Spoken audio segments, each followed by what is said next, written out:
الحمد لله رب العالمين والصلاة والسلام على خاتم الأنبياء والمرسلين وعلى آله وأصحابه أجمعين ومن تبعهم بإحسان إلى يوم الدين. कोई तो है जो निज़ाम हस्ती चला रहा है, वही खुदा है, वही खुदा है. طلباء کرامو زمونږ د نن درس عنوان دی د سرمایه‌دارانه نظام په اړه کې د مغرب تاثیرات. په پرونی درس کې تاسو ته وضاحت وشو چې سرمایه‌دارانه نظام څه ته وایي. د ملحدین چې کوم دي دوی د کوم طرز حیات قائل دي د دې وضاحت پرونو شو. موږ لس وجې ذکر کړې وي د سرمایه‌دارانه نظام، لس بنیادی وجوهات موږ ذکر کړیو تاسو ته. هغه کې اولنې چې هغه سرمایه‌دارانه نظام اول بنیاد چې هغه سودو، دویم نمبر چې کاغذي کرنسی وا، دریم نمبر محصول او ټیکس لګولو، او دغه شانته کې څلورم نمبر چې هغه بین الاقوامي تجارت او ټول یورپ په څلورو کرنسو کې کوي.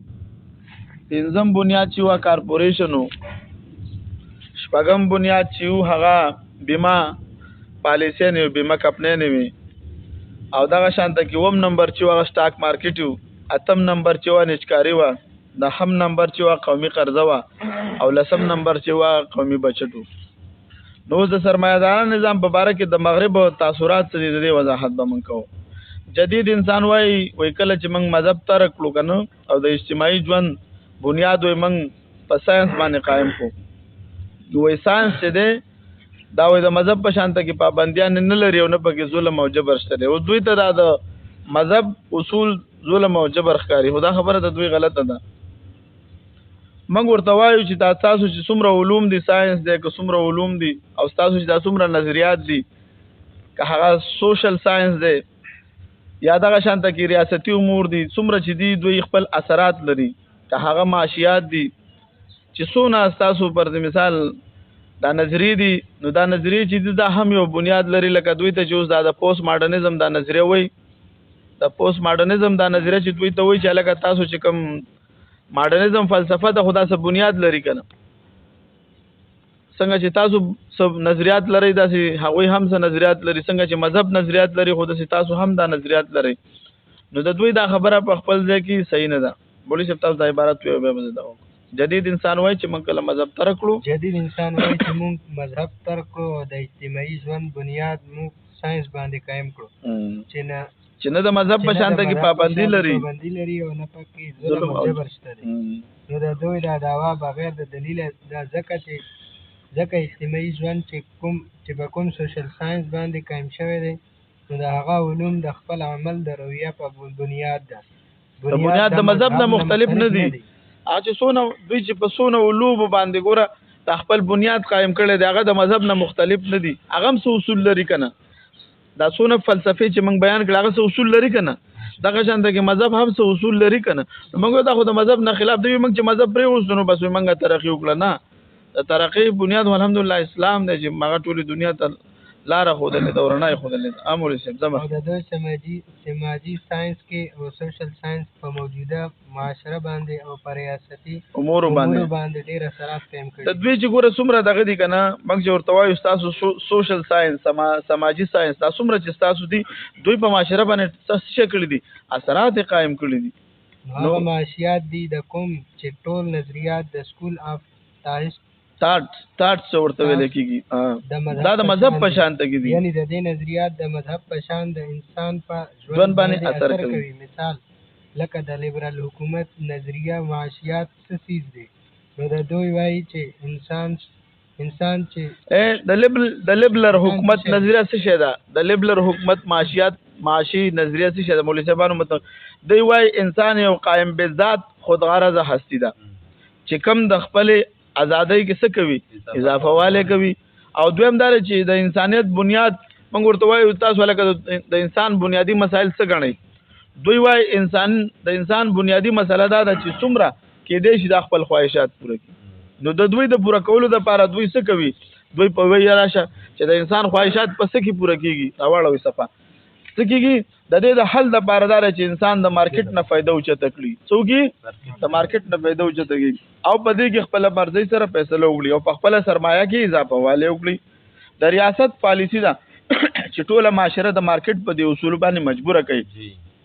نو د دې لپاره ماته لګي وبراوړی نو د دې لپاره یورپ د لیبرل سرمایه‌دارانه نظام ریاستونه قائم کړی دي او د دې حفاظت کوي په مختلفو طریقو سره لکه د پرایوټایزیشن په سېکټر کې دغه شانته کې ډي ریګولیریشن دغه شانته کې لیبرلایزیشن دا نور مختلف دغه دي چې دا د لپاره دوی په دې طریقو سره دوی څه جوړ کړی دي یو دغه جوړ کړی پر مثال دا د ته موږ داسې الفاظ کې په پښتو کې وایو کمیونټي جوړه کړی دا دغه شانته کې د یو تنظیمونه جوړ کړی دي چې قوتونه تنظیمونه ول جوړ کړی دي د دې لپاره خپل مختلف دغه ورته جوړ کړی دي په دې طریقو سره دوی څه کوي کار کوي مولوی صاحبانو. نو دوی په عالمي سطح باندې دوی داسې قوتونو پر مثال دا جوړ کړی دي دوی څه کوي په پیداوار کې اضافه والی راولي او په عالمي سطح باندې دا د داسې قوتونو مقابله کوي چې د دوی په لاره کې رکاوټ جوړیږي. څوک دا سرمایه‌دارانه نظام چې دي نو د دې سرمایه‌دارانه ریاستونو په یو څو عالمي ادارو دا ټول کنټرول د چا په لاس کې د سرمایه‌دارانه نظام بنیاد د یو څو ادارو په لاس کې دی لکه هغه څوک دي یو IMF دی ورلد بانک دی او داسې نور دي د دې په لاس کې د ټولې دنیا سرمایه بل اوس موږ ویلم کنه چې د دنیا د 80% خلکو سره د دنیا 60% دولت دی او دا 60% خلکو سره د دنیا 80% نو هغه کې دا خلک ټول شامل دي. نو دوی ټول سرمایه‌دارانه نظام حفاظت کوي. دا څوک چې دي د IMF دا ورلد بانک دا د چا حفاظت کوي د دې د سرمایه‌دارانه نظام دا چې د دې ظلم چې د انسانانو ژوند په تکلیف کې کړی دی نو دوی ورته به خیراتي ادارې جوړې کړي. ما تاسو ویل کنه دوی خو زمونږ ژوند تباہ کړی دی خو دوی څه کړی دي دوی خیراتي ادارې د دې لپاره جوړې کړې دي دا NGOs چې ورته وایي چې کم ظلم دوی روان کړی دی د دې سودي نظام په وجه باندې ورځ غریب ورځ په ورځ باندې غریب کیږي او مالدار ورځ په ورځ مالدار کیږي. نو دا فلاحي ادارې د مارکیټ اغن باندې پردا چوي ورسبانو دا تاسو چې کم د تخکار انجوګانی دا څه کوي د دې بنیاد هغه چې د کم غن خور کړي په مارکیټ کې هغه باندې پردا چوي کوم چې دوی شروع کړي دي.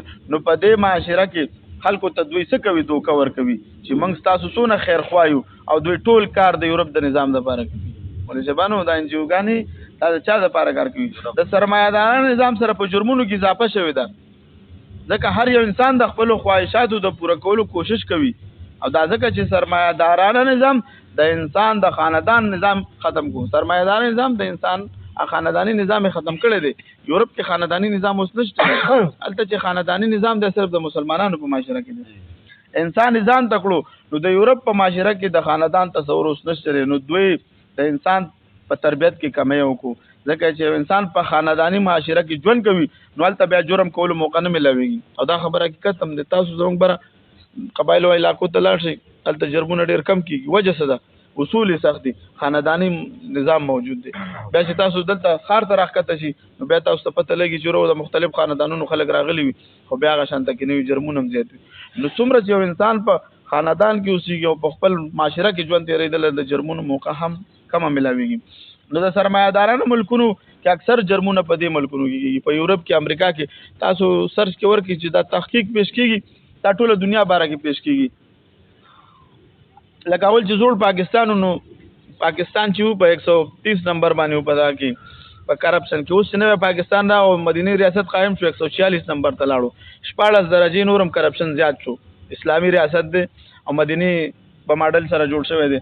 اوس تاسو سوچ وکړئ پر مثال دا دغه چا پیش کړل دا تجزیه دا یورپ پیش کړي د قشاندګي د جرمونو باره کې یورپ تجزیه پیش کړي څه کوي دا ټول نه زیات جرمونه کیږي چې تاسو په خپل دا غوي هغه وګورئ د تجزیه نگارانو هغه خپل وایي چې په دې کې دومره زیات شي په دې کې دومره زیات شي نو ټولو کې زیات جرمونه په چرته کیږي په یورپ کې کیږي دغه شاندګي وجه څه د سرمایه‌دارانه نظام دویم نوم چې دا کیپټالیزم هم دی مولوی صاحبانو تاسو موږ د دې باره کې وضاحت کړو مخکې یادم شي کنه کیپټالیزم باندې موږ مکمل وضاحت کړو د ملحدینو دوه مډل چې دا هغه د اشتراکیت قائل و موږ تاسو ویلو چې ملحدین په دوه ډلو باندې دي په معاشي نظام سره یو د سرمایه‌دارانه نظام قائل دی او دویمو جی مولوی صاحبانو او جی اشتراکیت د اشتراکیت والا دي دا عبارت به څوک صحیح سپیل شي چې په زر زر وي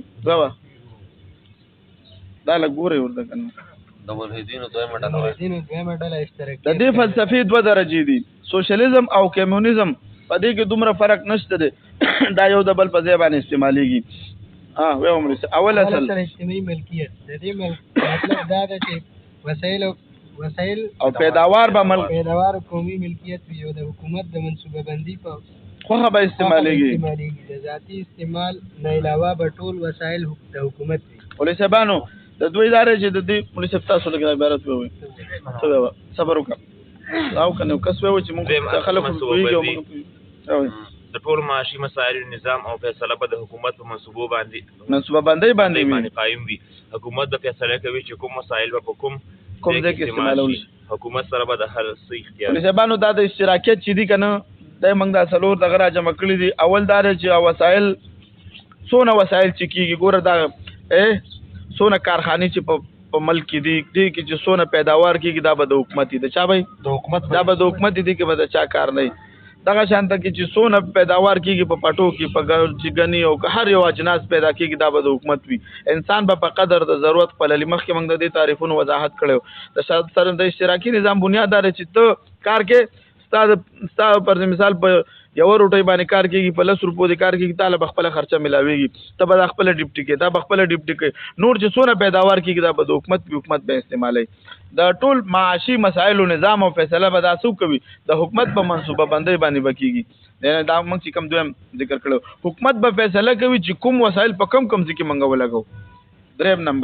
دریم اصل د اجتماعي مفاد تحفظ. دا دی په دې نظام کې د حکومتي منصوبه بندي د لاندې د اجتماعي مفاد خیال بساتای شي یعنی د قومي مفاد او خصوصي رعایت کول. دا دریم نمبر دی چې حکومت نظام حکومت به داسې منصوبه بندي جوړي. دا د اشتراکي نظام دا کارلر مارکس په 1800 کې چې تیر شوی 1818 کې پیدا شوی دا بنیاد کې اوسو د اشتراکي نظام چې بای دا د خلکو نه د هر څه کا ضبط کو بس حکومت ته حواله کا.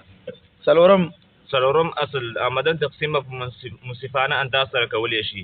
د مالدار او غریب په منځ کې د فاصلې د کمولو د لپاره به د اصول مقرر کړی دي چې څومره آمدن حاصلېږي نو هغه به د افرادو کې په منصفانه انداز سره تقسیمیږي. عملا نه داسې نه دي کړی. دوی خدا منصوبه پیش کړی و خو چې کله لیلن دا اوس تاسو تاسو سره روان دي په 1918 کې 1917 کې دلته په روس کې دا لاګو کړه نو هغه دونه ظلمونه وکړو چې یو جنگ سره د افغانستان په جنگ سره سوویت یونین ټوټه شو او ټوټو سره هغه شو اشتراکي نظام هم ختم شو. دا د قدیم زمانه نه دا دغه نظام را اشتراکي نظام د سره چا قبول کړم نه دي خو دوی دا اشتراکي نظام بس کافر دي کنه د خپل ذهن مطابق چلیږي د واه نه محروم دي. نو کله څوک یو فلسفه پیش کی کله بل فلسفه پیش کی نو به ورپسې روس قومونه ورزي نو دا غي په وجه باندې قومونه تباشي. دی لیلن د روس د سیوتینن په وجه باندې نظام د خاندان ختم کړو خزو خاوندان نظام دا هر څه ختم کړو مذهب ختم کړو ول ټول دهرینو. اوس موږ دا یو جایزه ذکر کو د سرمایه‌دارانه نظام او د اشتراکي نظام په مابین کې جایزه ولجبانو موږ ویل د سرمایه‌دارانه نظام سو بنیاد موږ ذکر کړو دا غي بنیادونه لس وجه موږ ذکر کړی وي. دغه شانته کې د کم چې دا اشتراکي نظام دی بیا بعضی زموږ مسلمانان ملکونه داسې دي مسلمانان دا دغه په کې اوس داسې اشتراکي پروفیسوران دی هغه د اشتراکي نظام قائل دي وای دا ډېر ښه نظام دی. وای ګوره ټول مسلمانانو بس مال لا جمع کا او په مسلمانانو په انصاف سره تقسیم او حالکه دا قرآن نم خلاف دی. روسته په دلایل به ذکر کوم دا قرآن نم خلاف دی او حدیثونو مو دغه نم خلاف دی. اجماع امت او د مسلمانانو تعامل نه هم د خلاف را روان دي. دا د اشتراکي او د سرمایه‌دارانو نظام بنیاد یو دی چې د اوسیس بنیاد دی نو څنګه فرق کې صرف ډانچې جوړه دي نور بنیاد د دوانو کېږي موږ په دې کې دا وضاحت کړي. نو چې کله تاسو مه ته څوک د اشتراکي نظام د سرمایه‌دارانو نظام باندې زمونږ ټولو علما کرام او سونه چې زمونږ مقررین دا غي پرد کوي ځکه د سود بنیاد په سود روان دي. تاسو ته موږ ویلو کنه اول بنیاد په سود دی. کله چې د اشتراکي نظام ولا تا خبره کوي چې دا ډېر ښه نظام دی نو تا ته به دا خبر یاد وي چې بای اشتراکي نظام او دغه نظام خو بنیاد دی هغه آزادۍ د لپاره منډه او ترقۍ د لپاره مساوات د لپاره دیم کوي. نو فرق پکې څه شو نو بعض خلک ډېر په څه سره هغه د شیخ صاحب خبره سیفین خپل صغراګان او کبراګان را جمع کوي خپل نتیجې درو باز خپل غلط عقیده ثابتولو کوشش کوي نو تاسو به معلومات وي. وایا جایزه او تقابل د سرمایه‌دارانه نظام د اشتراکي نظام سره. بعضې خلک دا ګڼي چې اشتراکي نظام د سرمایه‌دارۍ نظام نه جدا نظام دی. اشتراکي نظام او سرمایه‌دارانه نظام د ژوند د تېرولو دوه نظریې دي. اشتراکیت د سرمایه‌دارانه نظام اهدافو ترجمان دی لکه ازادي، مساوات، ترقي. دا خو د سرمایه‌دارانه نظام اصول دي. مولوي صاحبانو تاسو ویلې کنه ګوره اشتراکیت د سرمایه‌دارانه نظام د اهدافو ترجمان دی لکه ازادي، د مساوات او ترقي. دا د چا بنیاد دی؟ دا د سرمایه‌دارانو د هیومنزم د بنیاد فلسفه ده کنه.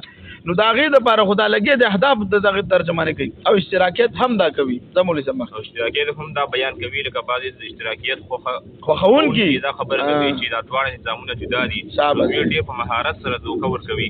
د لیبرالېزم او د اشتراکیت دواړو بنیاد په روشنخیالۍ تنویري علم باندې دي.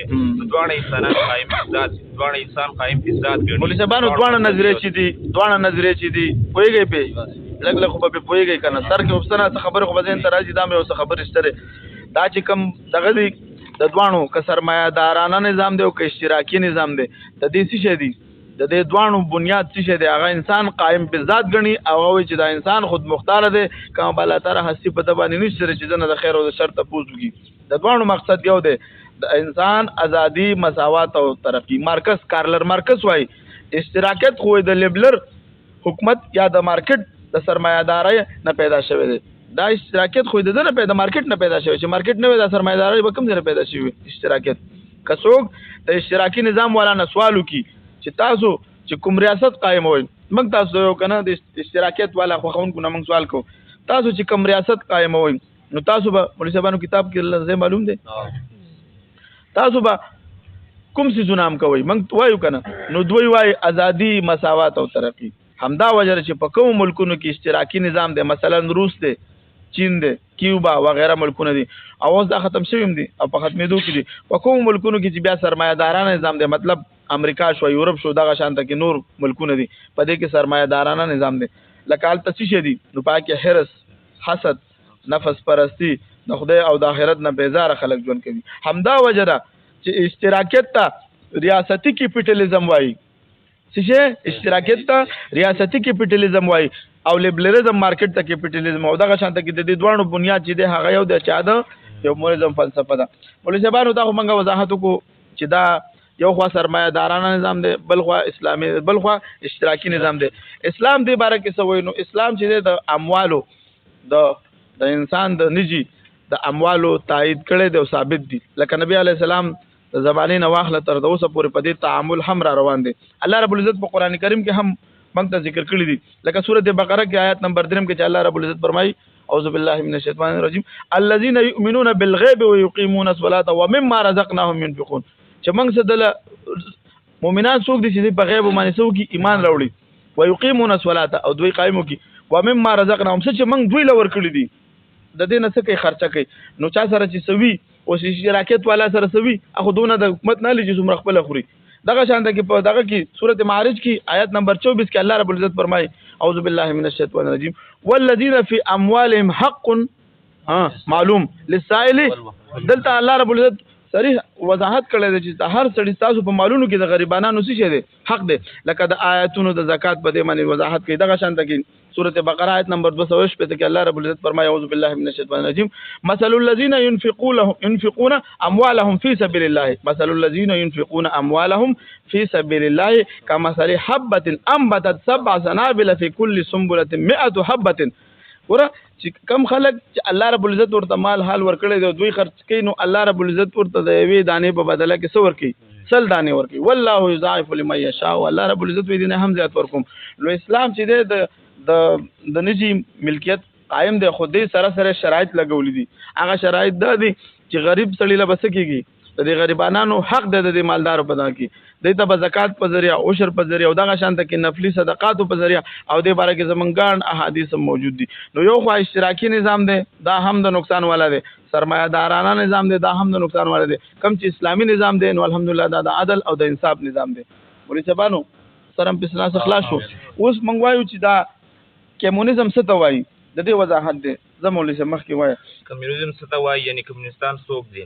د کمونیزم اصطلاح لاتینی ژبې لفظ دی معنی د مشترکوالي او اشتراکیت دی او په اصطلاح کې دا هغه فکري سیاسي او اقتصادي نظریې ته وایي کوم چې په 19مه صدۍ شروع شوی دی د دې ایجاد کوونکي کارلر مارکس دی د دې دا نظریه انګلیس هینګل په مدد سره ایجاد کړې ده دا د نظریاتو بنیاد او مدد سره پیدا شوه او په روس کې د لینن په واسطه ومنل شوه کارل مارکس خپل نظریې ته د مزدورانو د تحریک نوم ورکړو دا په کال 1818 عیسوي کې پیدا شوی دی او وفات په 1883 کې شوی دی دا مذهباً ملحد او دا د جرمني د مشغولتیا چې و د کارل مارکس باره کې لګو دا چې دا خپل باندې فلسفي او د معیشت په باره کې دا نظریه پیش کړې و چې دا خصوصي ملکیتونه ختم کړي څوکۍ او ټوله سرمایه د حکومت په کنټرول کې راولي هر یو انسان ته د خپل ضرورت مطابق اخلي د سرمایه‌دارانو مال او زایدات ټول ضبط کول نو کله به دا نظریه چې کله دا نظریه په کتابونو کې ولیکله دا نظریه بیا په 1913 کې د همدې نظریه په بنیاد باندې ملاندې وګورئ د همدې نظریه په بنیاد باندې لیلن په کال 1914 کې دا څوکړو دا نظریه چرته لاګو کړله په روس کې نو کله چې دا نظریه د اشتراکیت دوی لاګو کړه نافذ کړه نو چې څونه د خلکو هغه ذاتی ملکیتونو ټولې ضبط کړو هغه څه ضبط کور چې په دغه کې راوستل امول چې د همدې نظریه په بنیاد نه وایا لاندې د همدې نظریه په بنیاد د لیلن په کال 1913 کال کې په خپل بیان کې ویل دا خبره صحیح نه ده چې دنیا دی د خدای جل پیدا کړی وي بلکې صحیح خبره ده چې د انسانانو د ځان نه جوړه کړی ده هر څوک چې د مذهب د عقیدې دفاع کوي هغه انسان دی مولوی کله چې لیلن دا نظریه پیش کړي نو تاسو ته اوس معلومات شو دا مارکس څه شو ملحد کنه نو دا نظریه ته چې کله دا قائم کړي نو سره مذهب هم ختم کو وسیشه ملکونو کې دونه پابندی راوستي و چې یو کتاب هم نو او ماته سویل مو چې قران کریم یو وخت کې په دې خلکو ازمیخ راغلی نو قران کریمونه ټول ضبط کړي بیا باغوي څنګه حفظ کولو د حفظ طریقې دا و چې ماشوم بداس یادولو بغیر د کتابه په قران کریم کې به تلاوت نشو کولای خو چې بده ورته شروع کړه چې الف لام میم نو لګیو ذالک الکتاب لا ریب فیه هدى للمتقین ولی چې دا ملحدینو چې کله دا د اشتراکیت نظریه ته قائم کړل نو د په وجه باندې دوی څوکړو مذهب ختم کو یوازې اسلام نو ټول مذاهب ختم کړل څوکړو ټول مذاهب ختم کړل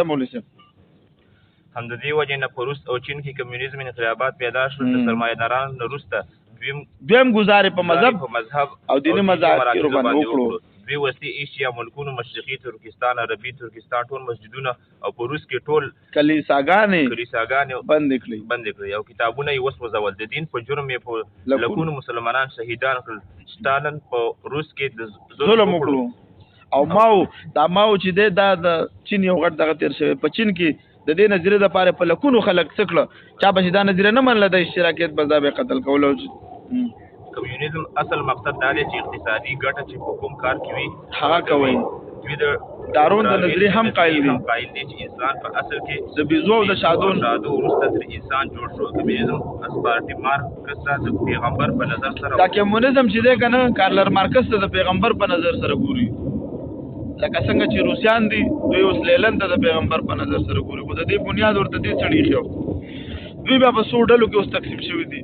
دا د لیلن والا کمونستان ځان لدی ساتلینی والا ځان لدی تاسو دا مختلف ملکونو کې چې دا خو یو نظریه ده کنه د دې نظریه پسې چې څونه خلک روانو نو دا غوي په نورو ملکونو کې هم دا موجود دي خو د دې بنیاد دومره په دې پرونیو نن درس خلاصه دا شول مولوی صاحبانو چې په دنیا کې دوه نظامونه چلیږي د یورپ او خاص کر به موږ ویل چې ملحدین یو د سرمایه‌دارانو نظام قائل دي او دویم د اشتراکیت د سرمایه‌دارانو نظام بنیادی لس دغه دي بنیادونه دي دا نظام د سرمایه‌دارانو نظام چې ولاړل په لسو بنیادونو ولاړل پولیسبانو سود پکیو بیمه پالیسیانه پکې دي بانک پکې دي کرنسی نوټونه نچکاری قومي بچت دا لس دا خبره بیان ساتي او کم چې اشتراکیت والا دي هم دي د دې مقابله کې د اسلام پاک دین دی چې د انصاف د عدل او د مساوات دین دی او اسلام چې دی الحمدلله د انصاف دین دی اسلام چې دی پاک دین دی او تر قیامت پورې